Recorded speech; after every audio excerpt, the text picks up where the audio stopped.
Serangan udara yang berupa rentetan roket besar dilaporkan telah ditembakkan dari Lebanon dan menghantam wilayah Galilea Barat di Israel Utara menurut laporan media Ibrani.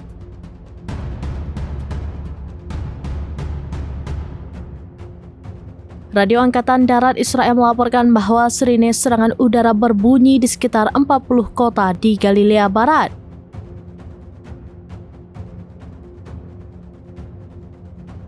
Masyarakat yang terkena dampak termasuk pemukiman Kiryat Shmona dan sekitarnya, serta kota Naharia dan kota-kota sekitarnya, menurut militer Israel dikutip dari Al Jazeera.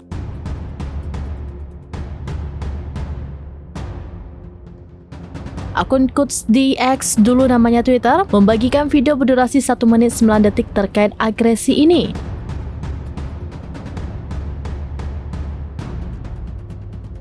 Langit tampak berwarna biru cerah ketika roket terlihat melesat membelahnya. Terdengar suara sirine peringatan mengaung dengan keras sebelum dentuman. Di sisi lain, militer Israel disebut mengalami rugi besar seusai bertempur melawan milisi pejuang pembela kemerdekaan Palestina. Hal itu dikatakan oleh pakar keamanan dan kolonel cadangan di tentara Israel atau IDF, Kobi Marom. Dirinya mengakui bahwa Tel Aviv meski bertempur di 7 garis depan tidak memiliki strategi militer yang solid. Mengutip Channel 12, pihaknya juga menyampaikan bahwa militer Israel tidak memiliki mekanisme yang jelas dalam penyelesaian pertempuran.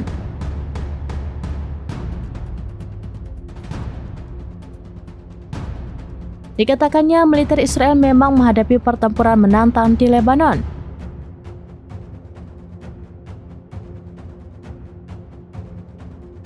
Keadaan rumit yang tengah dihadapi tentara Zionis diakuinya lantaran adanya operasi canggih dari pihak lawan.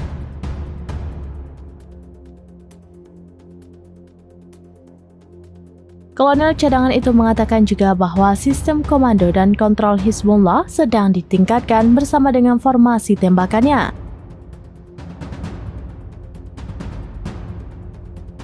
Dirinya juga menekankan bahwa hal ini terjadi di tengah evakuasi unit permukiman dan gangguan terhadap aktivitas komersial.